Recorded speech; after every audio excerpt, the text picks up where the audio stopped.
J'investis dans les cryptos pour être riche dans le futur. Paire de couilles dans le futal, ainsi soit-il. Mon bitcoin et mon couteau. Bon, tout le monde est là, je sais pas s'il y a tout le monde, mais je vais y aller. Je vais d'abord parler des actualités crypto en général. Et je trouve qu'il n'y a pas énormément d'actualités, parce qu'en fait tout tourne un petit peu autour des ETF BlackRock, de la SEC, la guerre un petit peu contre les cryptos, et c'est un petit peu ça depuis des semaines et des mois maintenant. Et bien sûr, hein, ça bouge un peu, ça évolue, mais on est quand même dans une forme d'attente. Il n'y a pas tant de choses que ça au niveau de l'actualité, et en plus, c'est un peu les vacances. Je commence avec des petites statistiques qui permettent de constater que Uniswap écrase largement le marché au niveau des échangeurs décentralisés, des DEX, puisque ça représente à lui seul, Uniswap, 65% du volume. Hein. Je devine que ça doit être le volume. La source, c'est CoinGecko. Deuxième, c'est Curve avec 11%, mais bon, on voit quand même largement devant tous les autres, c'est Uniswap qui concentre le plus de volume. C'est assez écrasant. Autre donnée, autre statistique, autre data, le nouvel ATH pour les détenteurs de Bitcoin à long terme. C'est-à-dire qu'il y a du Bitcoin qui ne bouge pas et on atteint un record. La part d'investisseurs conservant leur Bitcoin depuis plus de 155 jours dépasse désormais les 75% de la supply de Bitcoin totale. Et ça correspond à plus de 14,5 millions de Bitcoin qui ne bougent plus du tout. Ça veut dire qu'il y a des convictions plutôt sur le long terme et là, ça revend plus. Hein. Ça revend plus. Je serais tenté de dire que ça diminue les chances de retomber plus bas, mais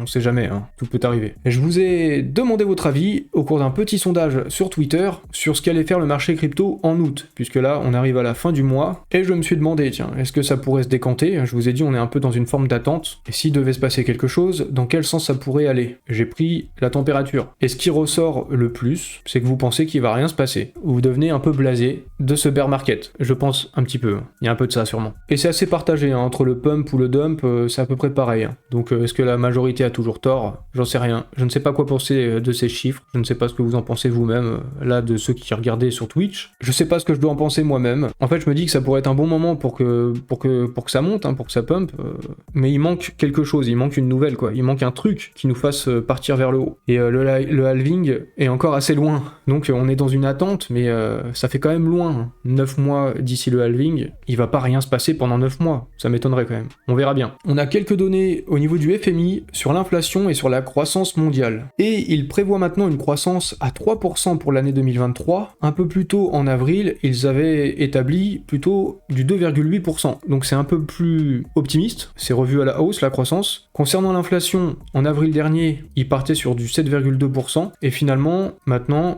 ils partent sur du 6,8% pour l'année 2023. Donc un peu moins d'inflation que prévu, un peu plus de croissance que prévu. Par contre, ils disent bien, ça reste quand même une inflation forte, donc le FMI reste prudent. Et les conditions économiques, ça décide un petit peu aussi de ce qui se passe sur les marchés. Une nouvelle intéressante, il y a une grande société japonaise qui va annoncer un projet métaverse. Et c'est pas juste une rumeur, enfin, je pense pas, puisque la source, c'est le premier ministre du Japon, Fumio Kishida. Et donc, en principe, le Premier ministre, il dit pas des trucs au hasard, et sûrement que s'il dit ça, c'est qu'il doit avoir des informations. Il estime que le Web3, ça faisait partie d'une nouvelle forme de capitalisme. C'est un peu la transformation du système financier, la tokenisation va passer par là. Et il a dit « J'ai entendu dire qu'une grande entreprise japonaise saisira cette opportunité pour annoncer au monde un grand projet ambitieux qui vise à créer un système économique précieux dans le métaverse. » Donc une grosse entreprise japonaise, a priori une multinationale, qui va faire des choses avec le métaverse. Un peu plus tôt dans l'année, il y avait eu les géants nippons JCB, Mizuho et Mitsubishi UFJ,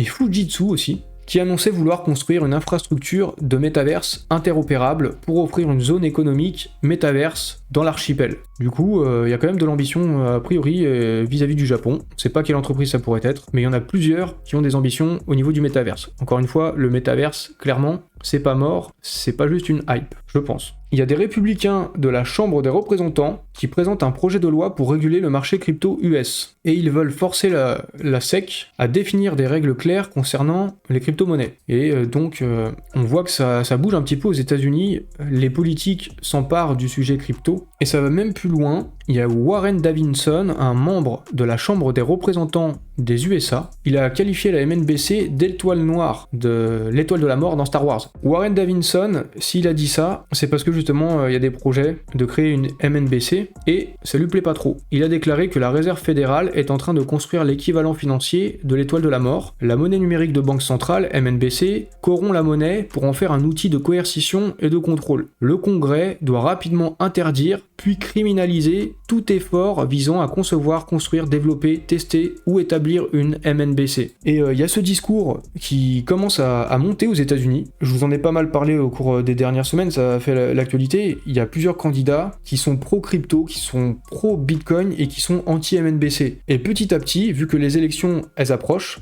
je pense que ça commence à créer du débat en fait. Et les uns et les autres doivent commencer à se positionner et à s'intéresser au sujet des crypto-monnaies. Ça devient vraiment un sujet de société là-bas aux États-Unis, ça va sûrement l'être de plus en plus. Et vraiment, je garde en tête le fait que tout ça va se passer fin 2024, en novembre. En 2024, il y aura eu aussi le halving. Bon voilà, ça pourrait être très intéressant comme période à suivre. En tout cas, la MNBC, perçue comme un danger par certains politiciens aux États-Unis, c'est pas quelque chose qui arriverait en France. C'est même pas un sujet en France. Alors qu'en Chine, ils sont très avancés au niveau du yuan numérique. En Chine, il y a eu pour 250 milliards de dollars de transactions en yuan numérique. Il y a déjà eu plus de 120 millions de wallets ouverts en Chine et 1800 milliards de volumes qui ont transité sur la blockchain de la banque centrale chinoise. Alors c'est pas 1800 milliards de yuan, parce qu'en fait en tout il y en a 16,5 milliards, mais par contre ils ont beaucoup transité, ils ont beaucoup été échangés. Et en fait ce que ça dit, et c'est aussi ce que dit Yi Gang, le gouverneur de la Banque populaire de Chine, ce que ça signifierait c'est qu'il y a une grande vitesse de circulation. Une circulation plus élevée et plus efficiente avec la monnaie numérique, le crypto yuan.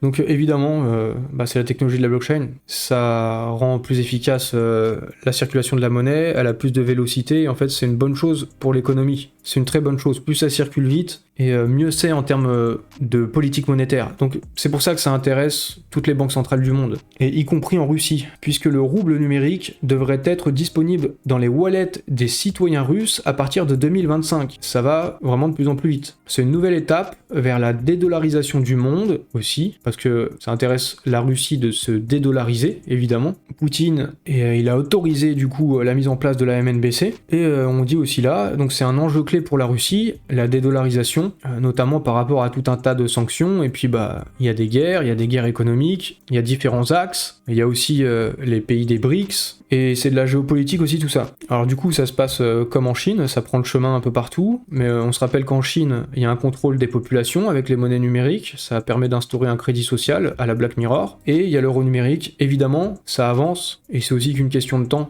Vous voyez bien que ça se développe un peu partout dans le monde. Donc ça continue d'être un sujet que je suis. C'est un sujet important. Quand vous vous intéressez à la crypto, je pense qu'il y en a beaucoup qui s'intéressent à ce sujet. En tout cas, parmi ceux qui sont dans la crypto aujourd'hui, ceux qui viennent dans les périodes d'euphorie, qui repartent, eux, c'est peut-être un peu moins un sujet pour eux.